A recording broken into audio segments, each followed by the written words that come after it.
What is going on, YouTube? It's Tyler from Mission VR, where it's my mission to bring you guys good quality VR content. Today, we are going to be talking about our Quest 3 and how this headset is really bad at being good.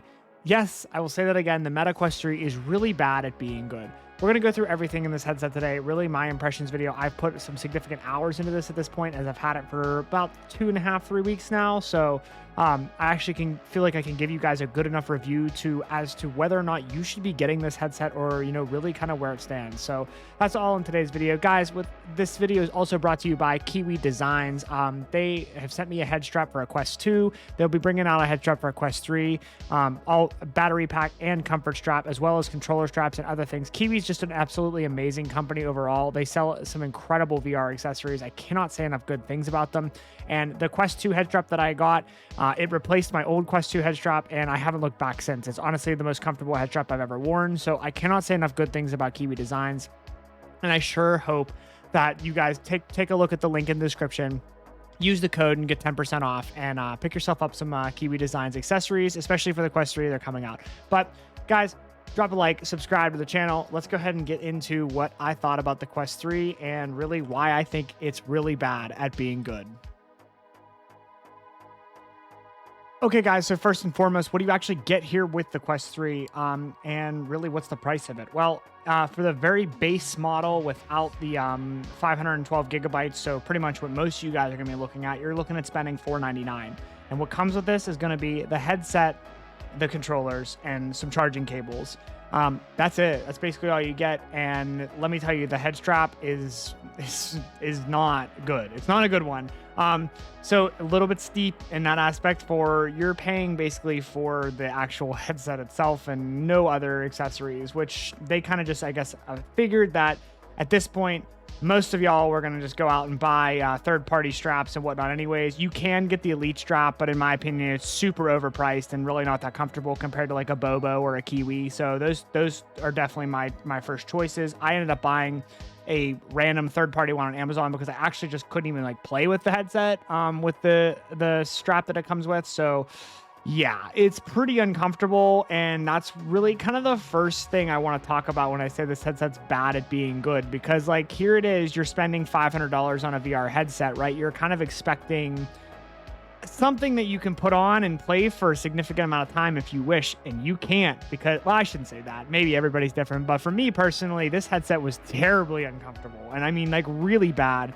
And the new head strap that I got certainly helped alleviate some of that, but I'm also waiting for VR Cover to come out with a face piece, because the face foam that they decided to ship this headset with is significantly less comfortable than the Quest 2s, which I still have the stock Quest 2 on my Quest 2. It's pretty beat up, but it's still very comfortable compared to the foam on this headset. Not very comfortable. The comfort level on this thing is terrible, like a 3 out of 10 maybe out of the box, but nothing that can't be fixed with accessories. But again, you're already paying $500 for this headset. Like, we already know that that's more expensive than a Quest 2. So that's kind of what you get, but that's what you get out of the box. Now, here's the good news. If you do buy it, at least for right now, at the time of this video, you do get Asgard's Wrath 2 for free, which is a $60 game. So it's not all lost, and it definitely looks like an excellent title coming and a flagship game for this thing. And when we get into what this thing's actually capable of, I'm more excited than I originally thought I was for it. But comfort level and what you get out of the box, that's what you get. If you spend $500 on it, you're going to get basically a headset with a crappy headband that's very, very uncomfortable, that if you try to play for longer than like an hour and a half, your head's going to hurt. And again, that's coming from somebody who's been in VR for a long time now. So that kind of says a lot about it. When it comes to setup, actually, with this guy, when you're setting it up, it's really easy. They do a great job with the presentation. They don't force you into a tutorial this time. You can go into one if you wish, but if you're upgrading from a Quest 2, you already kind of get the gist of VR. So, but they do have some nice intro, user, beginner-friendly stuff that you can get access for free right away. But at the end of the day, the setup on it is very easy, actually easier than the Quest 2. Let's go ahead and move on to kind of the standalone impressions here, and like really the way I felt about this headset in the standalone sense. Now, I need to just preference this up front with saying that, guys, I have been very vocal about it on my channel for years. You probably can see it in the videos that I post if you watch me consistently. I'm a PCVR gamer first. I have forever stood by PCVR. I will continue to stand by PCVR because I do think that well, I shouldn't say I will continue because there's some other things like cloud gaming and stuff. Like when that happens, it's a whole different world. But for right now, I'm still PCVR first. And like, I feel that way. I will try to play every game on PC before I would play it on standalone. And a lot of that is due to the Quest 2's limitations when it came to standalone. Guys, it's a significant drawback. I mean, like when you go from a PC where you have really good clarity and smoothness and all that, and then you go to a Quest 2 where it's like all of a sudden everything's really blurry and screen door effect, it's taking a step down. And it's very hard to do that whenever you're used to games looking a certain way. However, I will say, the Quest 3, when it comes to its standalone graphics, I'm very impressed. I mean, very impressed. The lenses and the graphics on some of the games. I mean, and I'm thinking in particular right now, Dungeons of Eternity. I've been playing a lot of that. I got a review coming out for that. I just had to put some time into it because it's one of those games you got to put some time into. But Dungeons of Eternity, man, I mean, it looks almost as good as if I was playing on PC with my Quest 2 with link cable and I had the graphics turned all the way up, it would pretty much look that way. I mean, maybe at the very far distant stuff, you know, you get a little bit of fuzziness, but it's not enough to throw me out of the experience. It's actually not enough to really take me away from standalone gaming, which I was really surprised by. And it does get me a little bit excited because there is a pretty good list of games coming out for this thing throughout the rest of this year. Some games I'm actually really looking forward to playing. And now that I know that they actually look like I can actually play them in VR without being like, wow, this sucks. You know, I'm pretty excited about that. So, you know, because a lot of it, my big fear is that Meta's going basically exclusive standalone and they're not going to release any of these titles on PCVR, which seems like that might kind of be true. But with the Quest 3's graphics and the way I feel about the headset, I actually wouldn't hate playing it on standalone, which I'm kind of impressed by. So definitely a thumbs up for me. And that's coming from somebody who, again, has kind of crapped all over standalone to some extent, just because I've seen how much better it's gotten. And, you know, the fact that we had standalone for so long and, you know, PCVR games that were, you know, years ahead of their time back in 2018, 2019, that, you know, we just haven't seen anything like that since because of the standalone aspect. It is kind of nice and refreshing to see a headset that's standalone be able to push the boundary here and really just move forward with technology, because I'm very impressed with its standalone capabilities. Of course, it does everything what a Quest 2 would do in standalone, only there's some really nice caveat features. One being the pass-through mode on this headset is fantastic. Yes, it's not perfect. There's no doubt about it. It's not perfect. But the fact that I can double tap the side of my headset, it brings up pass-through mode. I can walk to the kitchen, grab a drink, take a drink, and then walk all the way back down to my play space, re-tap the headset, and I'm back in the game just like that without even having to take the headset off.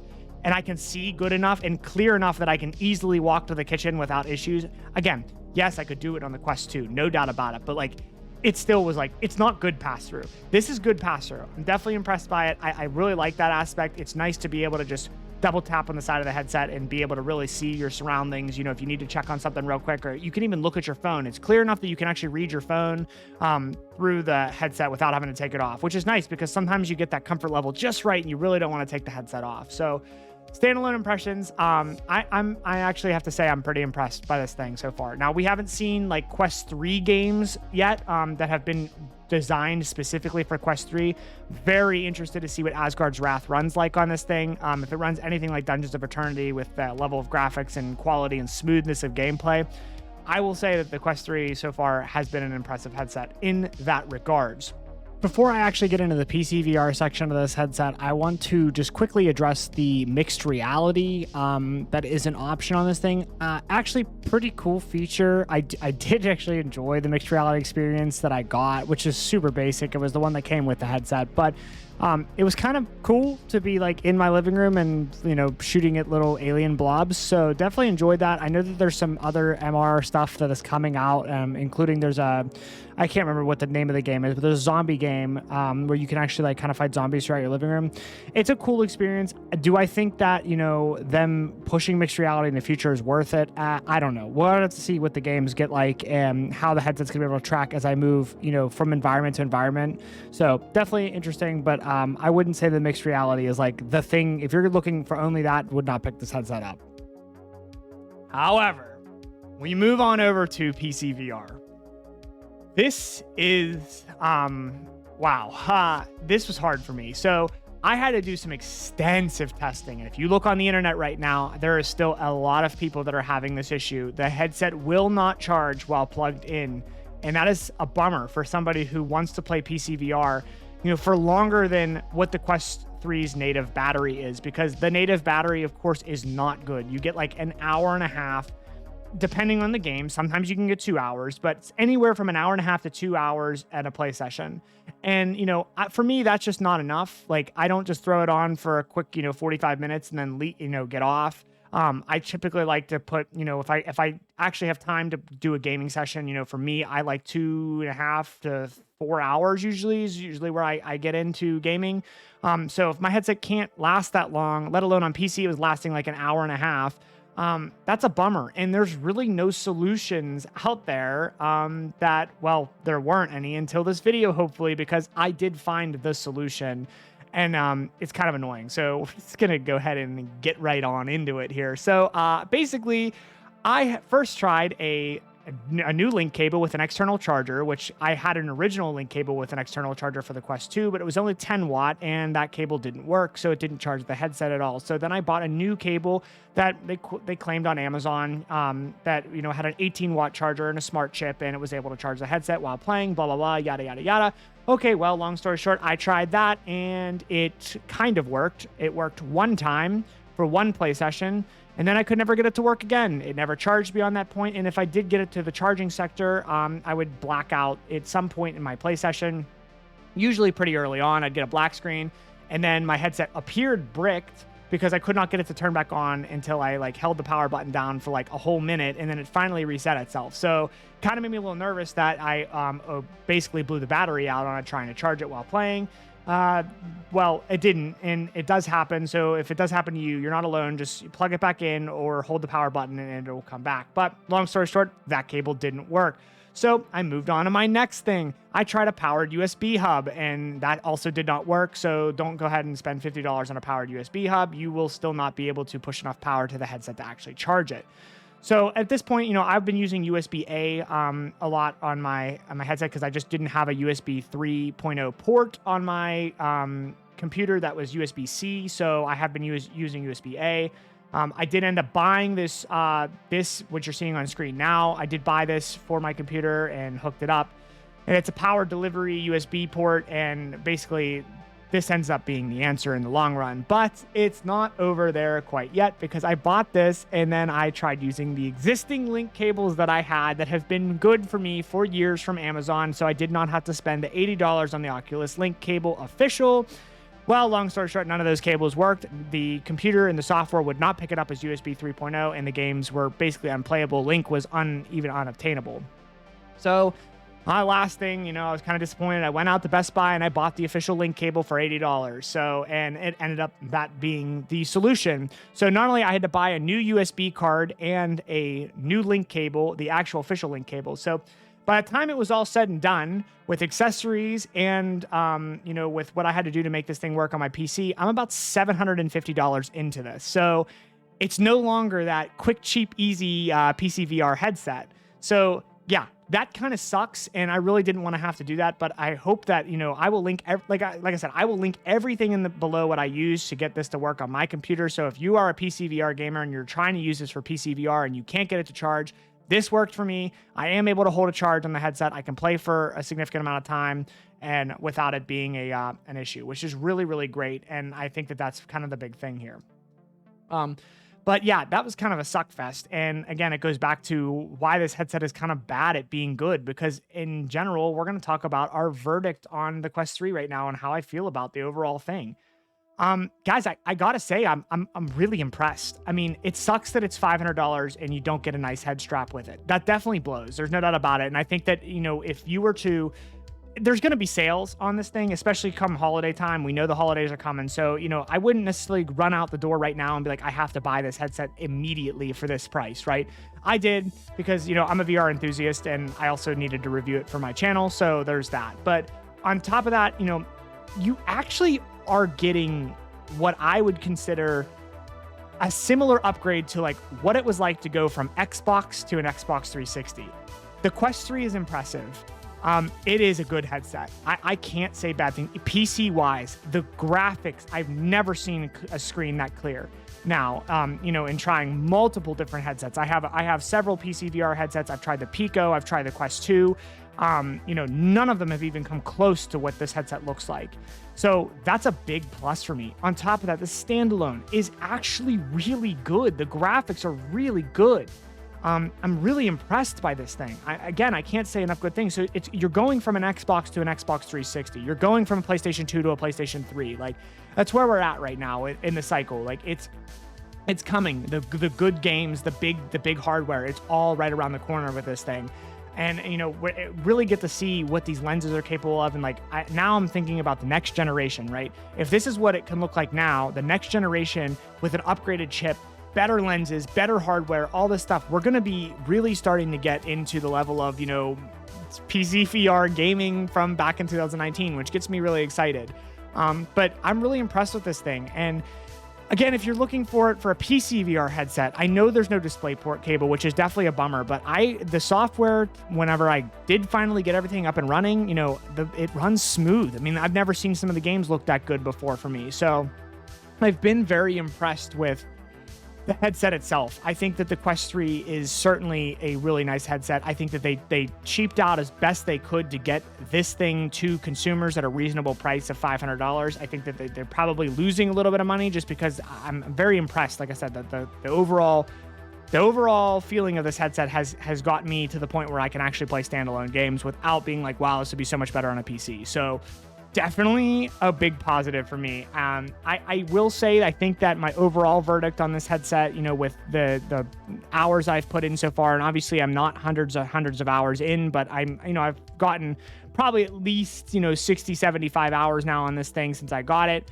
I will give it a thumbs up. I think it's a wait for a sale item. If you're not deep pockets, for sure, you can definitely wait for a sale. Like but it's no different than going from an Xbox to an Xbox 360. You're going to noticeably put the headset on, and if you play a lot of VR, you're definitely going to be like, wow, this is impressive, and this is definitely taking a major step forward.